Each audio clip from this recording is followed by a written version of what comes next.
What did the physio tell you about your issue? I think it's a rotator cuff issue, but he said I have to train my traps. So he told you to train traps in order to compensate for a weak rotator cuff. Something like that. Yeah. So you are sure he said it? Because it's completely wrong, you know? Yeah. Let's put it this way. Your left shoulder is actually higher than your right. If I put my finger on the clavicle, and if I go a straight line across, it's in fact slightly elevated. If I compare it over on the right to left, it's actually lower. So you actually have an imbalance. If you can see from here, the clavicle on the left side is higher than that on the right. So your shoulder is considered elevated on the left side. So if you keep on training your traps, it's going to cause more elevation.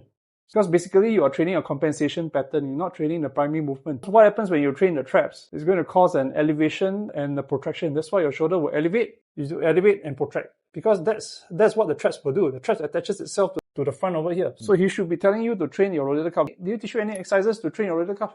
There's one where you use the banded one. Put a band and then raise it up like that. That's not rotator cuff movement. Rotator cuff is basically an external rotator. Because when you do a banded and you raise it, do again banded, what do you feel? You feel more the armpit area, right? Yeah, I feel it like in the back. You feel also the lower traps, but you also feel the armpit area, right? Especially if you protract and you raise up, you feel the armpit area. And that's what likely he asks you to do. So that's not rotator cuff movement, that's an anterior serratus movement. It's supposed to work on reducing the compensation pattern on the traps. But here it's asking you to do your traps with doing struts. So it's asking you to do struts. At the same time, it's asking you to do an anterior serratus movement. So physio is a bit confused here, you know. Okay, one is side lying this way, where you keep your arms next to you, retracted, elbow in this position, right? Make sure it's not going back or forth. You're going to carry a lightweight. So pretend you are side lying. So you're going to external rotate this way. You see that? Yeah. Side lying, right? Yeah. So you got to hold for 3 seconds, 3 seconds. It's not supposed to shift in and out. So you're going to be very lightweight this way and back out.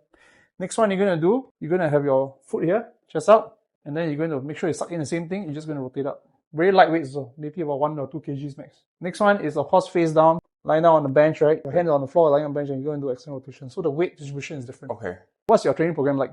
I always start with incline chest press. Incline chest press. Followed by shoulder press. Shoulder press. Lateral raises. Lateral raises. Flies. Flies. About 4 sets, 5 sets? Nowadays, I drop to like 2 working sets. Basically, your exercise program got some problem. Okay. You need to do a lot more rowing and pulling compared to your chest. Push and pull movement is not equivalent.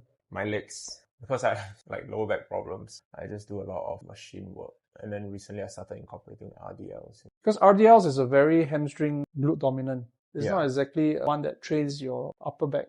That's why I asked you to do Jefferson curls. Your program definitely is causing you to have some injuries. Yours is all training related.